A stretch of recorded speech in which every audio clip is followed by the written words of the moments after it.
Nature Mantra BP sugar thyroid reversal nature మంత్రతో సాధ్యం.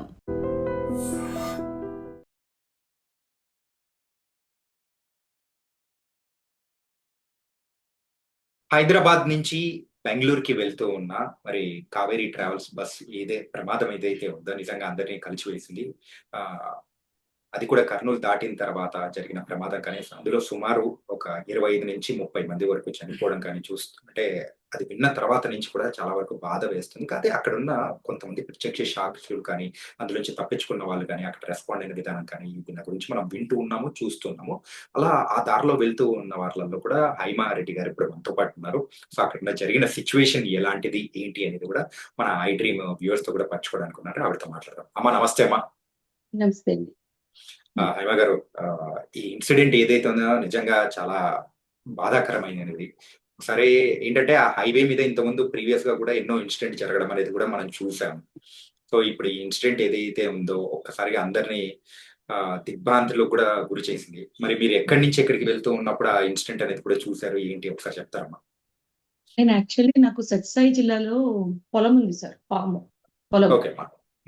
So అది కొద్దిగా అది వర్క్ ఉందండి. ఆ వర్క్ మీద నేను అంటే అది డాట్స్ లో పడిన వర్క్ ఉంది. ఆ వర్క్ మీద, పర్సనల్ వర్క్ మీద నేను కలెక్టరేట్కి వెళ్ళి మార్నింగ్ కి దిగాను. ఆ పని కంప్లీట్ చేసుకుని బయలుదేరి వస్తున్నాను సార్. పుట్టపర్తి వెళ్ళి మళ్ళీ కదిరికి వచ్చి మళ్ళీ వస్తున్నాను అనమాట. 2:30 టైం అనుకుంటా సార్. డ్రైవర్ ఉన్నారు. నా వెహికల్‌ని కార్‌ని తీసుకెళ్ళేసరికి ఇంత ట్రాఫిక్ జామ్ అని అడిగినానండి సార్. ఓకే. యాక్చువల్లీ మీకు ఇది రోడ్ అయితే ఇది డివైడర్ ఇలా ఉంటది కదండీ! అవును. నుంచేమో ఇలా వెళ్ళే వెహికల్స్, అటునుంచి అలా వెహికల్స్. ఈ డివైడర్‌కి చివరన ఉంది నా వెహికల్. ఓకే. డ్రైవర్ నా పక్కన కుడి చేతి వైపు కూర్చుంటాడు. నేను ఎడమ చేతి వైపు కూర్చుంటాను. నా ఎదురుగుండా బస్సులున్నాయి. అందుకని దూరంగా జరుగుతుంది. ఈ క్రాస్ మోడ్‌లో నాకు కనిపియదండి. అంటే మేడం బస్సు ఏదో కాలిపోతుందండి. బస్సు కాలిపోవడం ఏంటి? నాకు అర్థం కాలేదు ఫస్ట్. బస్సు కాలిపోవడం ఏంటి నాన్న అంటే, లేదు మేడం బస్సు కాలుతుంది అన్నాడు వాడు. అనేసరికి బస్సు కాలడం ఏంటంటే నిజంగానే కాలిపోతుంది అంటే ఇక్కడి నుంచి నాకు కనిపించలేదు. సరే అయితే నేను వెళ్తాను. వెళ్ళి ఆళ్ళకి ఎక్కడైనా అంటే నా ఉద్దేశం ఏంటంటే వెళదాము, ఏదైనా అవసరమైతే హెల్ప్ చేద్దాము. పోలీసులు వచ్చారో లేదో ఒకసారి చూద్దాము. అట్‌లీస్ట్ పోలీసులు ఎవరొకళ్ళు వస్తే అక్కడ జరగాల్సిన న్యాయం జరుగుతుంది కదా సార్ అనుకున్నాను. కానీ నేను చేసిన పని ఏంటంటే కొంచెం ఫేవరిష్‌గా అనిపించిందండి నాకు. అనిపించి ప్రయాణం నేను ఇంటికొచ్చేసరికి 3:30, 4 అలా టైంకి వచ్చేస్తాను. అప్పటికి ఎవరు లేవరు. నా పార్కింగ్ ప్లేస్ దగ్గరే లిఫ్ట్. నేను లిఫ్ట్ ఎక్కుతాను, పైకొస్తాను, నా ఇంట్లోకి లోపలికెళ్ళిపోతాను కదా అని నేను నైటీ వేసుకున్నాను. మామూలుగా పంజాబ్ డ్రెస్‌లోనో, చీరలోనో లేను, నైటీలో ఉన్నాను. కారు దిగను కదా అనే ఉద్దేశంతో. కట్ చేస్తే నేను ఏం చేయాలో అర్థం కాలేదు. కాలు బయట పెట్టబోతూ సిగ్గుపడతాం కదా సార్! నైటీతో మామూలుగా ఈ బయటికి గుమ్మం దాటడానికి ఎవరికైనా కనిపించాలంటేనే సిగ్గుపడతాం. జనాల్లోకి ఎలా ఎళ్తాము? కానీ ఇంక నేను వెళ్ళడమే బెస్ట్. ఇది కాదు ముందు, అక్కడ ఏదైనా అవసరం అవ్వచ్చు. బాగా మంటలున్నాయి సార్. ఇంకా ముందు టైర్లు కాలినియి కొద్దిగా. వెనకాల టైర్లు ఇంకా రెడీగా ఉన్నాయి. వెనకాల భాగం కూడా ఇంకా మొదలవ్వి కంప్లీట్ అవ్వడానికే రెడీగా ఉంది. జనాలు వీడియోస్ తీసుకోవడంలో బిజీ ఉన్నారు. హరీష్ అని సార్, ధర్మవరం సార్ అంట అబ్బాయివి. ఒక 26-28 ఏళ్ల లోపు వయసే ఉంటది సార్. అబ్బాయి ఐటీ అంట. బెంగుళూరులో చేస్తాడంట. ఆ అబ్బాయి అప్పటికే తిప్పలు పడుతున్నాడు ఏదైనా హెల్ప్ చేయాలని. కానీ మగపిల్లాడు కదండీ! కొంచెం గట్టిగానే చెప్పగలుగుతారు. ఇప్పుడు నేను ఆడపిల్లని కాబట్టి కొంచెం తెగించి గట్టిగా చెప్పలేరు కానీ, మగపిల్లాడికి గట్టిగా చెప్పగలుగుతారు సార్. సో ఆ పిల్లాడు అబ్బాయిని, "నీకెందుకు ఇయన్నీని? నీకు అవసరమా? ఎళ్లి నీ పని నువ్వు జేసుకో" ఇలా మాట్లాడుతున్నారు సార్. ఆ పిల్లాడు ఏం తిప్పలు పడతాడు. నేనెళ్ళేసరికి అందరూ ఏం చేస్తున్నారంటే అంతమందున్నారు. వెహికల్స్ దిగేశారు, వీడియోలు తీస్తున్నారు సార్. ఫోటోలు తీస్తున్నారు. వీడియోలు, ఫోటోలు. నేను ఈ హడావుడిలో ఏం చేశానంటే ఫోన్ కార్‌లో మర్చిపోయి ఎళ్ళిపోయానండి. ఓకే. కొంతమందిని నేను ఫోన్ అడిగితే ఇయ్యలేదు సార్. మరి ఎట్లా కాంటాక్ట్ చేశారు మళ్ళీ తర్వాత? ఒక అబ్బాయి ఇచ్చాడు. కాకపోతే వర్షం పడుతుంది సార్. గట్టిగా పడిపోయినా బాగుండు. గట్టిగా పడితే ఆ మంటలు ఆరిపోతాయి సార్. గట్టిగా ఆ మంటలారేంత పడవు. మనం తడిచిపోయేంత పడతాయి. నేను ఆ ఫోన్ నుంచి ట్రై చేశాను. ఇంక లాభం లేదని పరిగెట్టుకొని మళ్ళీ నా కారు దగ్గరికొచ్చాను సార్. ఆ! కారు దగ్గరికొచ్చి నేను తీసుకొని నేను నా దగ్గర లక్కీగా ఎస్ ఎస్‌పీ కర్నూలు నంబరు ఉందండి. ఆ ఓకే. ఏరియా ఏంటో తెలీదు. ఏరియా ఏంటంటే కర్నూలు. అంతే తెలుసు. కొంతమందేమో ఇది కర్నూలు ఎక్కడికో ఈ బోర్డరు అని చెప్తున్నారు. బోర్డర్ అంటే మళ్ళీ ఏ అంటే కొత్తగా ఇప్పుడు జిల్లాలయినాయి కదా సార్! అవును మేడం. రాష్ట్రం విభజన తర్వాత హ్మ్. హ్మ్. అవి ఎన్నయినాయో ఏంటో నాకు తెలీదు సార్. ఎందుకంటే బేసిక్‌గా నేనుండేది హైదరాబాద్‌లో కాబట్టి ఆంధ్ర గురించి నాకు తెలీదు. సో, ఇంకేదైతే అయిందని ఎస్‌బీ కర్నూల్ ఆయన పేరు తేజానో, తేజునో అంట సార్. హ్మ్. ఆయనకి కాల్ చేశాను సార్. సార్ అసలు నాకు ఎత్తుతారని నమ్మకం లేదు సార్. హ్మ్. టక్కన ఫస్ట్ రింగ్ అవ్వగానే ఎత్తేసారు సార్ ఆయన. ఓకే. ఎత్తితే, "సార్ నా పేరు హైమ. ఇక్కడున్నానండి. ఇలాగా బస్సు తగలడిపోతుంది. ఎవరైనా ఒక ఆరుగురినైతే వెహికల్‌లో పంపించాము. ఇంకెవరైనా ఈ ఫైర్ ఇంజిన్ కానీ, పోలీసులు కానీ ఎవరైనా వస్తారేమో అని కాల్ చేశామంటే, ఎక్కడండి ఇది అని అడిగితే నాకు తెలీదు. లక్కీ ఏంటంటే అండి, ఆ బస్సు కాలేటప్పుడు టప్ టప్ అని కొన్ని సౌండ్‌లు విన్నప్పుడు ఆ దగ్గరలో పొలంలో పడుకుంటారు కదా సార్ నైట్ కాపులకి. అవునవును. ఆ రైతుకి ఇద్దరొచ్చారు సార్. ఈ హుహు. ఏరియా పేరు ఎవరికైనా తెలుసా? అంటే నాకు తెలుసని చెప్పారు సార్. అయితే ఫోన్ ఇస్తే ఆయన ఏరియా చెప్పారు సార్. చెప్తే అక్కడికే అన్నారండి.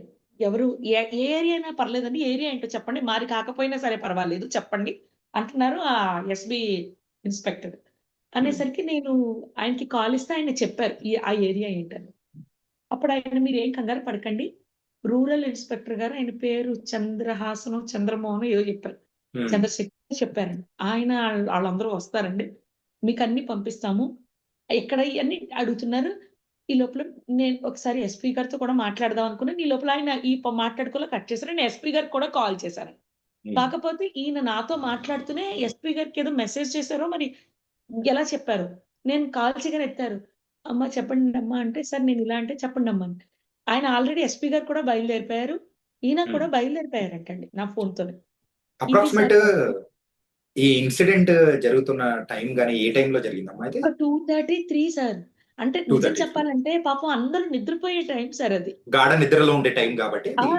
అది ఆహా! చాలా డీప్ స్లీప్‌కెళ్ళే టైం అండి. హ్మ్. అందుకనే అంత పెద్ద యాక్సిడెంట్‌కి వాళ్ళందరూ బలైపోవాల్సొచ్చింది సార్ పాపం. గాఢ అయినసరికి ని అదే. ఆ! సారు ఆయన ఎస్పీ గారు ఆయన పేరు ఏదో అన్నారు. ఈ రోజే తెలిసింది నాకు. ఓకే. ఏదో పటేల్ విశ్రాంత్ ఏదో ఉంది సార్ నాకు పేరు యాహ్! తెలీదు. హ్మ్. ఆయన ఐపీఎస్ ఆఫీసర్. ఆయన నాకు ఫోను చేస్తూ నాతో ఫోనులో మాట్లాడుతూ అక్కడ ఏం హ్మ్. జరుగుతుంది? ఎవరికైనా పెద్దగా ఇంజ్యూరీ అయిందా? ఇలా మాట్లాడుతున్నారు. ఒక 10, 12 నిమిషాలకండి ఇదొచ్చేసిందండి. హ్మ్. ఫైర్ ఇంజిన్ ఒచ్చేసింది. అండ్ పోలీసులు వాళ్ళొచ్చారు. ఈల్ ఈ ఈ ఈ ఫైర్ ఇంజిన్ వచ్చింది. అంబులెన్స్ వచ్చేసిందండి. గబగబా అంబులెన్స్‌లో ఎక్కించుకొని వాళ్ళు తీసుకెళ్ళిపోయారు సార్. హ్మ్. అప్పుడైతే కొంచెం గట్టిగా పట్టుకోండి, ఎత్తండి అంటే ఒక అతనికి కాలు ఇరిగిపోయింది సార్ పాపం. హ్మ్. తీయలేకపోతున్నాడు. ఓకే. అతన్ని అక్కడున్న పట్టుకోండి సార్ ప్లీజ్ సార్ ఎత్తండి సార్ మీకు దండం పెడతానంటే ఎత్తుకొని పెట్టారు సార్ అందులో అంబులెన్స్‌లో. అప్పుడు ఈ లోపల స్టాఫ్ కూడా అందుకున్నారు. మిగిలినోళ్ళు కూడా స్టాఫ్ కూడా తీసుకొచ్చి పెడుతున్నారు సార్. ఒక ఐదుగురిని పెట్టారు. బేసిక్‌గా జరిగిందేంటంటే వాళ్ళందరూ చాలా ఒక ఒక అదోలా ఉన్నారు. ట్రాన్స్‌లో ఉన్నారు. ఒక అంటే అలాంటి ఇన్సిడెంట్ మిడ్‌నైట్ జరగడము, అది ఒక షాక్‌లో ఉండిపోవడము ఆ! సర్వసాధారణం ఉంటుందమ్మా. సార్ అంటే చూసిన నేనే ఇలా అయిపోయాను సార్. అవును. చెప్తుంటే మీకే ఇలా అనిపిస్తుంది. హ్మ్. చావుని టచ్ చేసొచ్చారు సార్ వాళ్ళు. అవును. కాలు కూడా ఎందుకు ఇరిగిపోయిందంటే, ఆ అబ్బాయి అందులోంచి దూకాడు కదా సార్! ఆ! అప్పుడు ఇరిగిపోయింది. అద్దాలు పగలగొట్టి దూకేయడంలో ఇరిగిపోయింది. హ్మ్. ఆళ్ళు తీసుకెళ్లారు. తీసుకెళ్ళేసరికి ఇంక ఈ లోపల అక్కడ ఒక బస్‌లో ఇద్దరెక్కారు సార్. మీకు అందులో ఉన్న పేరు శివ అండ్ ఆ అమ్మాయి పేరేదో గ్లోరియాస్ ఏదో ఉందండి. మీకు హ్మ్. లిస్ట్‌లో ఉన్న పేరు. హ్మ్. ఆ ఇద్దరు ఒక బస్‌లో ఎక్కారు. ఆ బస్ దగ్గరికెళ్తే ఆ అమ్మాయికి ఇక్కడి నుంచి ఇది మూతి ఇలా వాసింది సార్. ఇక్కడి ఓకే. నుంచి ఇలా రక్తం కొంచెం కారుతాంది. మేడం మీరు అంబులెన్స్‌లో ఎక్కుతారేమో, ఎళ్తారేమో అంటే, "ఏమొద్దండి బానే ఉన్నాను." అంటే అసలు ఏం జరిగింది అంటే, సడెన్‌గా అయింది అంటే ఎంతమంది లోపల ఉండిపోయారంటే, మేడం ఆ మంటలకి మీకు పొగొచ్చేస్తది కదండీ! అవునమ్మా. ఆ పొగకి అసలు ఎవరికీ ఏం తెలియలేదు సార్. ఏం తెలియలేదు. అంటే అక్కడ హ్మ్. ఉన్న ప్రత్యక్ష సాక్షులు గాని, అంటే అందులో ఆ ఆ ఇన్సిడెంట్‌లో ఎవరైతే ఇన్సిడెంట్‌లో చిక్కుకున్నారో ఉన్నవాళ్ళు వాళ్ళు చెప్తున్న మాటలు. ఇన్సిడెంట్‌లో ఉన్నవాళ్ళు సార్. ఆ! ఇన్సిడెంట్‌లో ఉన్నవాళ్ళే దూకేసాము హ్మ్. అన్నారు. వీళ్ళందరివి ప్రాబ్లమ్ ఏంటంటే మొబైల్స్ పోయాయి కొంతమంది చాలా మందివి. అవును. బ్యాగులు ఇలాంటివి పోయినాయంట అందరివి.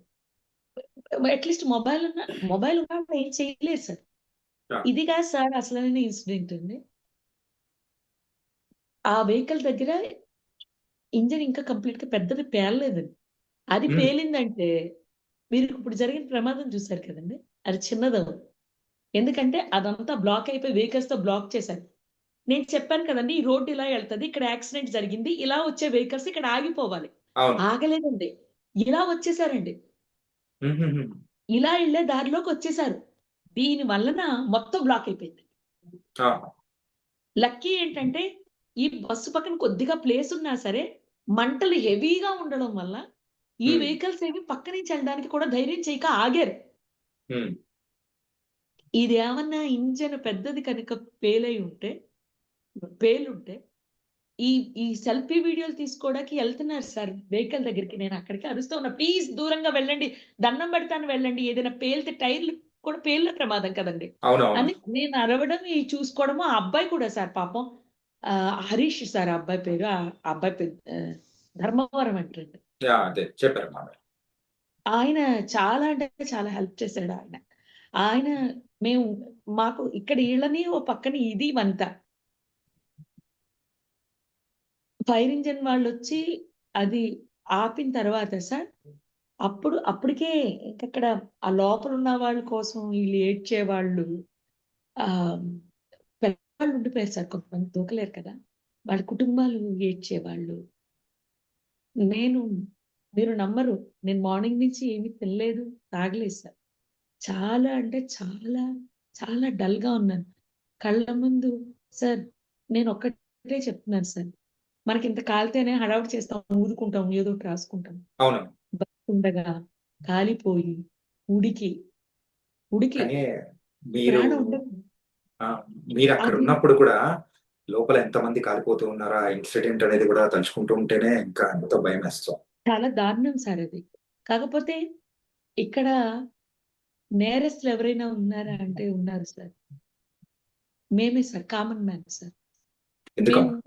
తీసుకోవడానికో, ఫోటోలు తీసుకోవడానికో పెట్టిన శ్రద్ధ, ఆ చేతులు ఆ ఫోన్‌ని పక్కన పెట్టేసి, సాయం చేయడానికి కనుక అందించుంటే, ఓ 10 మంది బతుకుదురని నా నమ్మకం సార్. ఎందుకంటే అక్కడ ఉన్నయన్నీ పెద్ద వెహికల్స్ సార్. లారీలు, బస్సులు ఇవన్నీ ఉన్నాయి. ఇప్పుడు మీరే ఒక లారీ లేతే ఒక బస్సు డ్రైవరో, లేతే లారీ డ్రైవరో, ఓనరో సంథింగ్ అక్కడ ఉన్నారు మీరు. వచ్చి మీ దగ్గరుందా అంటే, "ఉంది నేనివ్వను" అన్నారు. గట్టిగా ఇవ్వయ్యా!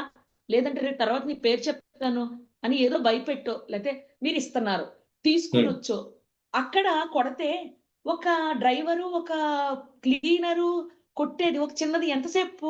చిన్నది. ఇంతమంది తలో చెయ్యి వేస్తే అంత ప్రమాదానికి కొంచెం కాపాడుకుందుం గదా సార్! ఇది ఆహ్, చేయలేదు సార్. హ్మ్. అలాగే కేవలం సెల్ఫీల సెల్ఫీ వీడియోల సరదాకి కొన్ని ప్రాణాలు పోయాయని నా నమ్మకం సార్. నిజంగానే చెప్తున్నాను. ఇలాంటి అలాగే కొన్ని ఇళ్లలో యాడ్ జరిగితే హ్మ్. మనల్ని పిలవాలని కోరుకుంటున్నా సార్. మనం కెమెరాలేసుకొని ఎళ్దాం సార్. జరగాలని కాదు. ఆళ్ళకి తెలియాలి. కానీ అమ్మా మీరక్కడున్నప్పుడు మీరు ప్రత్యక్ష సాక్షులు గాబట్టి, అక్కడున్న టైంలో డ్రైవర్ గాని, మరి ఆ బస్సుకి సంబంధించిన క్లీనర్ గాని, లేరు వాళ్ళ సార్. వాళ్ళు డ్రైవర్, ఎవరన్నా గాని క్లీనర్ ఎవరు లేరు సార్. అందరూ వాళ్ళు బాధితులు కూడా బాధితులున్నారు సార్. హ్మ్. బాధితులున్నారు. హ్మ్. ఒకాయన తడిచిపోతూ ఉంటే ఎస్పీ హ్మ్. గారొచ్చిన తర్వాత మళ్ళీ ఆయన ఆయనతో మాట్లాడుతూ ఉంటే ఆయన తడిచిపోతా ఉన్నారు. కాకపోతే ప్రమాదం నుంచి బయటపడ్డవాళ్ళు కదా! ఒకలా ఉన్నారండి మనుషులు. అవును. హ్మ్. ఆయన కర్నూలు ఎస్పీ గారు నాకు పేరు తెలీదు సారీ. ఆయన నా వెహికల్‌లో గొడుగుంటది తీసుకురండి అని కూడా ఆయన చెప్పారు. ఎందుకంటే వాళ్ళకి ఆ టైంలో కావాల్సింది ఇది. ఆ కాలు ఇరిగిపోయింది వెహికల్‌లో కూర్చోబెట్టాం కదండీ! అవును. అంబులెన్స్‌లో కూర్చోబెట్టాం కదా! హ్మ్. అతను వణికిపోతున్నాడు, ఏడుస్తున్నాడు. ఇంకొక దెబ్బ తగిలిన అతను, ఆ పక్కన కూర్చున్న అతను, అతని హ్మ్. చేతి మీద చెయ్యేసి ఏం జరగదు, ఏం జరగదు. అప్పుడు నేను మళ్ళీ వెనక్కి తిరిగి, అసలు మీరు అదృష్టవంతులండి. మీకు గట్టి ప్రాణాలని. మీరు ఇప్పుడు ధైర్యం తప్ప మీ దగ్గర ఇంక ఏమి అవసరం లేదు మీకు. ఒక్క ఏ చిరునవ్వు నవ్వండి. మీరు హ్యాపీగా బయటకొస్తారు. ఈ మాట చెప్పాలండి. మీరు భయపడకండి మేమున్నాము అనే మాట చెప్పాలి. వీడియో హ్మ్. తీసుకుంటే ఏమీ రాదు కదండీ! అట్‌లీస్ట్ మాటే కదా సార్! అంతేనా? ఇప్పుడు నేనేమన్నా అక్కడికి రూ. 1000 పెట్టానా సార్? హ్మ్. పోనీ ఏమన్నా నేను బస్సులో ఎక్కేసేసి కాల్ చేసుకున్నానా? ఏమీ చేయలేదే. మాట. పోలీసులకి ఎందుకు ఫోను చేయరు? ఫోను తీయగానే ఫస్ట్ చేయాల్సిన పనేంటి సార్ చెప్పండి? హ్మ్. పోలీసులకో, ఎమర్జెన్సీ సర్వీసులకో ఎవరికొకళ్ళకి ఫోను చేయాలి కదా సార్! ఇది హ్మ్. లేదు. మా ఇంట్లో పువ్వు పూసింది, మా ఇంట్లో కుక్క తుమ్మింది, మా ఇంట్లో బల్లి ఈనింది, ఈట్లికి సెల్ఫీ వీడియోలు చేస్తారు కదా సార్! అలా ఇక్కడ ఇది జరుగుతుంది. మాకెవరికి చెప్పాలో తెలియట్లేదు. దయచేసి ప్లీజ్ ఎవరైనా అనేసి ఒక ట్విట్టర్‌లో ట్యాగ్ చేసేస్తే మీలాంటి మీడియా వాళ్ళున్నారు. పోలీస్ వాళ్ళున్నారు. గవర్నమెంట్ యంత్రాంగాలున్నాయి. ఫైర్ స్టాఫ్ ఉన్నారు. ఎవరో ఒకళ్ళు గబగబా కదులుతారు కదా సార్! అది ఆ ఇన్సిడెంట్ జరిగిన సందర్భం గాని, సో, మీరొకసారి చెప్పండమ్మా. ఏంటంటే ఆహ్, వ్ మంటలు వ్యాపించడం గూడా చాలా తొందరగా వ్యాపించాయని గూడా అంటున్నారు. ఏది నిజమేనా ఏంటి? తొందరగా వ్యాపించేయండి. బయటికి దూకుతారు కదా సార్! ఆ! వాళ్ళకి హెల్ప్ చేయొచ్చు కదా! సార్ మీకోటి చెప్తున్నా తొందరగా వ్యాపించాయి. ఎ మీ కానీ పోనీ ఆర్పే ప్రయత్నం చేయాలి కదా సార్! సార్ మన ప్రయత్నం చేసేయాలి సార్. ప్రయత్నం చేసినా జరగదేమో అనుకునే ఏది వదిలేసినా సరే, ఒకవేళ అదృష్టం బావుండి ఒక్క హ్మ్. ప్రాణం సార్. ఆ! ఒక్క ప్రాణం అంతే గదమ్మా! నిలబడితే ఒక్క ప్రాణం. అంటే ఒక 100 మంది కష్టపడితే ఒక్క ప్రాణం నిలబడితే గొప్ప అంటే గొప్పే గదా సార్! గొప్ప. గొప్పే. 1,00,000 మంది కష్టపడితే ఒక్క ప్రాణం నిలబడ్డా గొప్పే. ఎందుకంటే ఆ కుటుంబానికి 1,00,000 మందా, కోటి మందా కాదు కదా సార్! హ్మ్. ఒక్క ప్రాణం గురించే కదా వాడి విలువ ఉంటది. వాళ్ళ బాధుంటది. హ్మ్.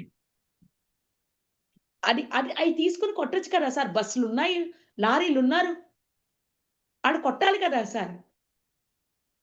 మరి మీరు చెప్తున్నది మీ పైగా బాధ ఏం అండ్ చేయాలంటే కొంతమంది మనకెందుకు, మీకెందుకు ఇవన్నీ ఈళ్ళమ్మా ఎందుకు ఇదంతా? మరెందుకక్కడ మనం ఏం చేయడానికి వీడియోలు మీ తీసుకోవడానికి? ఆవేదన మాకర్థమవుతుందమ్మా. ఏంటంటే, అక్కడ లైవ్‌లో ఉండి మీరు చూసి, అక్కడ ఒక్కరిని కాపాడినా గాని వచ్చే సంతృప్తి అనేది గూడా వేరుగా ఉంటది. అక్కడ అంతమంది అలా సజీవ దహనం అయిపోతూ ఉంటే చూస్తూ ఉండిపోయాం కానీ, ఏమి చేయలేకపోయినాం అనే ఒక బాధ మాత్రం ఖచ్చితంగా ఉండే ఉంటుంది. ఆ బాధ నుంచి వచ్చే మాటలనేది కూడా మీ నుంచి ఆవేదన అర్థమవుతుందమ్మా. కానీ లేదు సార్. ఆహ్, ఓన్లీ ఆ బాధ ఒకటే కాదు సార్. హ్మ్. సార్ నాకు 2 ఇల్లు అని ఫీల్ అవుతాను సార్. నా ఇల్లు, నా సమాజం 2 నా ఇల్లే. హ్మ్. బయట తుక్కేసేస్తాం సార్. మరి మన ఇంట్లో ఎందుకేసుకోము? ఆ నవిలే వాళ్ళు బయట వస్తారు. ఇళ్ళల్లో ఎందుకుయ్యరు? ఒక్కసారి ఆలోచించండి. హ్మ్. మనం సమాజంలో ఉన్నామంటే మనతో పాటు సమాజం ఉంటేనే మనం సమాజంలో ఉన్నట్టు సార్. మనం మే ఒక్కళ్ళమే ఉంటే సమాజం ఉన్నట్టు కాదు సార్. హ్మ్. పక్కవాడు బాధపడుతూ ఉంటే మనం ఎక్కడ సంతోషంగా ఉంటాము? ఆ యాహ్! చావులో కూడా ఎంటర్‌టైన్‌మెంట్ ఎతుక్కుంటుంటే ఇంక ఏం చేస్తాం చెప్పండి? మీ బాధ అర్థమవుతుంది. కానీ ఇలాంటి ఇన్సిడెంట్స్ ఏదైనా గాని ఫ్యూచర్‌లో ఎవరికన్నా ఒక ఎదురైనా కానీ, పనెంతమంట సార్ ఖచ్చితంగా దాని నుంచి ఇలాంటివి లేకుండా మీరిచ్చే సందేశం ఏదైతే ఉందో, సో, అలా లేకుండా హెల్ప్ చేయాలనే ఉద్దేశంతోనే ముందుకెళ్ళాలని గూడా కోరుకున్నాం. సో, ఉత్తరప్రదేశ్ చెందిన ఒకతనున్నాడు సార్. హ్మ్. మీరు ఆ వీడియోలో చూసుండొచ్చు. రెడ్ కలర్ షర్ట్‌తో ఫోన్ మాట్లాడుతూ అక్కడక్కడ దగ్గరికెళ్ళిపోతున్నాడు చూసారా? హ్మ్. హ్మ్. అతని బాసు రాజమండ్రి అతనంటండి యజమాని. హ్మ్. అంటే తెలుగోడు అయ్యుంటాడు అతను. ఇతను ఉత్తరప్రదేశ్ అతనంట. అతని యజమాని కోసం అతను ఏడ్చాడండి. దానికి అన్నో, తమ్ముడో, చెల్లో అవ్వక్కర్లేదండి. హ్మ్. ఇది కదా సార్ బాధంటే. యాహ్! ఇప్పుడు మొత్తం మీ మీడియా అంతా కదిలి ఈ విషయం గురించి మాట్లాడుతున్నారంటే దేనికోసం సార్? మార్పు కావాలి కదా సార్! అంతే కదమ్మా! ఇప్పుడు మార్పు మనం ఏం ఎక్కడ ముందుగా చేస్తున్నా గాని, కావాలంటే ఒకరిలో మార్పొచ్చినా గాని అది గొప్ప మార్పుగానే మనం పరిగణిస్తాం. కామన్ మ్యాన్‌లో రావాలి సార్. అది యాహ్! మీడియా వల్లే సాధ్యం అవుతుందని నేను యాక్చువల్లీ నాకు ఈ మీడియాలో కనిపించడాలు ఇవేవి నాకు ఇష్టముండవు సార్. బేసిక్‌గా ఇష్టముండవు. నాకు హ్మ్. నేను ఇలాంటి లైఫ్ ఇష్టపడతాను. ఇలా యాహ్! లోపలికి ఉండే అర్థమవుతుంది. కూల్‌గా నా ఇల్లు, నా పని, ఏదో నా జీవితం ఇంత సింపుల్‌గా బతకాలని ఇష్టపడతా. కానీ ఇయన్నీ ఎందుకు చెప్తున్నానంటే, కనీసం ఇవి చూసైనా ఒక్కళ్ళు మారినా సరే సార్ మారినట్టే.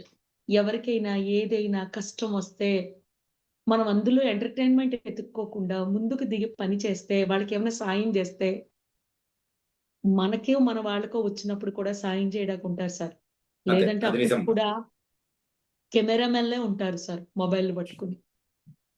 కానీ మీరు చెప్పిన దాని తర్వాత కూడా అందులో ఒక్కరిద్దరు మారినా కానీ అది గొప్ప మార్పుగానే కోరుకుందాం. కానీ ప్రతి ఒక్కరు సహాయం చేయాలి. ఇట్లాంటి ఇన్సిడెంట్స్ ఏదున్నా కానీ ముందుకు వెళ్ళాలని కోరుకుందామా. అండ్ మీరు ప్రత్యక్ష సాక్షులుగా అక్కడ ఏం జరిగింది ఏంటి అనేది కూడా మీరు మాతో షేర్ చేసుకోవడం అనేది కూడా చాలా చాలా ధన్యవాదాలు. థ్యాంక్ యూ సో మచ్ మా. Thank you sir. Thank you. And for more videos, Please subscribe to iDream. Please subscribe to iDream. Please subscribe iDream. And please subscribe to iDream. For more videos, subscribe to iDream. please like, share, and subscribe to the channel. Congratulations, iDream. Subscribe to iDream. Subscribe to iDream. So subscribe to iDream Media. iDream ki iDream team andarki huge congratulations. Please subscribe iDream Media. Please subscribe to iDream. Subscribe iDream. Please subscribe to iDream. iDream అంటే నా కళల ఛానల్ను subscribe చేసుకున్న నోరు తిరుగుతలేదు, మీరైతే గంట గుర్తు కొట్టండి. For more such videos, please subscribe to iDream. Subscribe to iDream. Please subscribe to iDream. Please subscribe iDream Media. Please do subscribe to iDream. Please subscribe to iDream Media. For best entertainment and information, please subscribe iDream. And don't forget to subscribe to iDream.